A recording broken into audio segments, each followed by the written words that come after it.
Achachata Lingli Paliba Punamak Uriba Taliba Pauriba Kangliba Kuding Sigapun Basivu Samnai Koina Universe Saina Kangnai Tathon Garha Isingnung said Uful Tomba Chauba Minu Kapo Sundrang Matam Tawai Panda Panda Bukudimaksi Messigum Jalivani Kudima Punamaki upon Matoiba Maminga Dubuni Hadavasui Universe Hadivasi Scientists in the Matamama Kalui University Masisum name Makatani and they were quite keeping a horror where the pump pocum sipum say Masimakax the Wavani Adoma City Malim Siga Pau Power Scientist Gayana Maquina Chen Tazava Dugumba Theory Maturally Theory Sigimadungina University Masisum name Makatili from Tokte Mayamam Suleram Pamtoi a Quagi University so Ataya Tupa Universe Maya Mama Punsim in the December Multiverse Amagi Manuncha Liva Itamcham Sumna Universe Amaka Oigani Havasni a Quagi University so Sigi theories funny Multiverse theory is na who's can wawa long the rivasi Multiverse Sigmund the Lady Tongan by Universe in a Sibunay Koina Parallel Universe Alternate Universe Natraga Many Worlds Sign a Kangnay Sigma Parallel Universe Amadadi Adom say Ilon Gum Sel Faorambasu Adong Sigi Krastugul Luhong Duna Lerambasui The Sinamo Equiki University Masim Multiverse Amagi Manuncha Lady Bra Multiverse theory matang dai khoi masigi Dios dagi mamutan khangminase uniqueness mathanta mangaiba top haibisigi matang dai khoi karigumba khrana khangminase potsak ama maga chapmana ba mus leiba haibase masi chance am nemboi natrago oithokta boi khanaduna lakhi khudamoina dongi fingerprint to maduma phongkai disu ani di suraroi haibista adom su thajabirambi Sakmanava, Pipok Masil Manawani Fao, Makwagi fingerprints demanded. I quay sai sagiso, I quay could yet go oigi fingerprints in say, Masamatamanavante. I could yet give Kubigi fingerprint ga, I could oigi Kubigi fingerprint Kamanavanatera, forensic science technology in a Fundukuna Laglivani. Adobo. Nauna Kapa Quigi University picture Manade, nothing is unique. Matantamok Naiva. Ani Sudaba Hives Leroy, Kunimapuna duplicate Loina Lane Havadumba, Mayek Seglavi Ingit Ama Pirizana, Scientists can of Fongdogli, Tawaipan of Sinkangate, Nang A, Jivapan Mukurimaki, duplicate Loina Lake and Heidi. Wafum Sinum Bataragadi, as if a queen a quick duplicate Sindu, Madu Amuka thing that Rivacarino, Mokido Kadai de Levake. Multiverse theory Madumina, Mokwisinas Hijakiba, Parallel Universe into the Lerangoni Havesne. Hoi.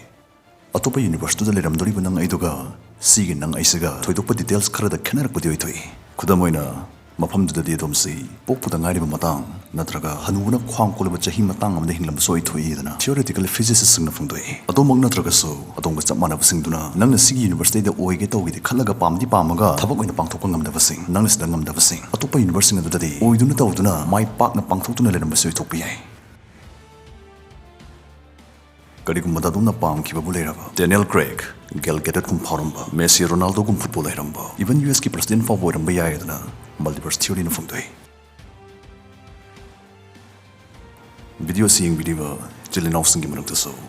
Multiverse theory stated Tazavus Yarongani, Sunta Tazadava, Sumoi Oitokoi Kanusum Yawirongani, Madams Nawako Tokisin Dora Racy. I could see Multiverse theory see, Masikada de Gilaki, Kadai de Shaglaki having Madame Mundasi. Scientists can see theorist, Matoya on study the war livesi, Masikari Madame de have to come in a say.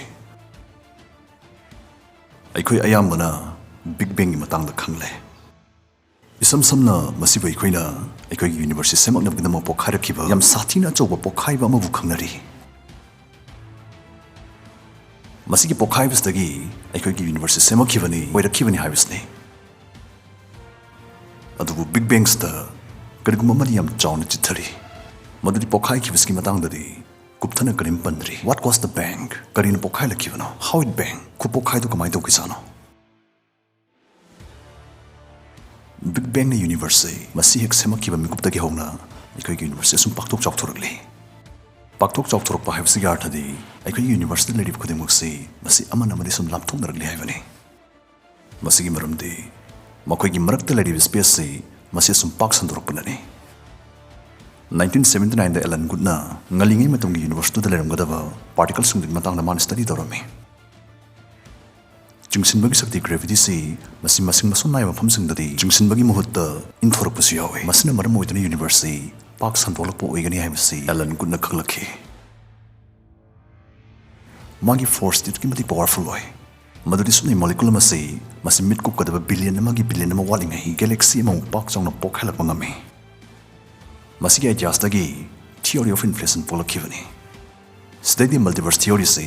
Modern ꯁꯥꯏꯟꯇꯤꯁꯁꯤꯡꯒꯤ ꯃꯔꯛꯇ ꯄꯥꯛꯇꯛ support ꯇꯧꯕ ꯍꯧꯅꯔꯛꯈꯤ ꯑꯦꯁꯇ꯭ꯔꯣꯅꯣꯃꯔꯁ ꯈꯔꯅꯗꯤ ꯑꯩꯈꯣꯏꯒꯤ university ꯃꯁꯤ ꯉꯜꯂꯤꯉꯩ ꯃꯇꯝꯗ ꯄꯥꯛꯊꯣꯛ ꯁꯟꯗꯣꯛꯃꯛꯁꯨ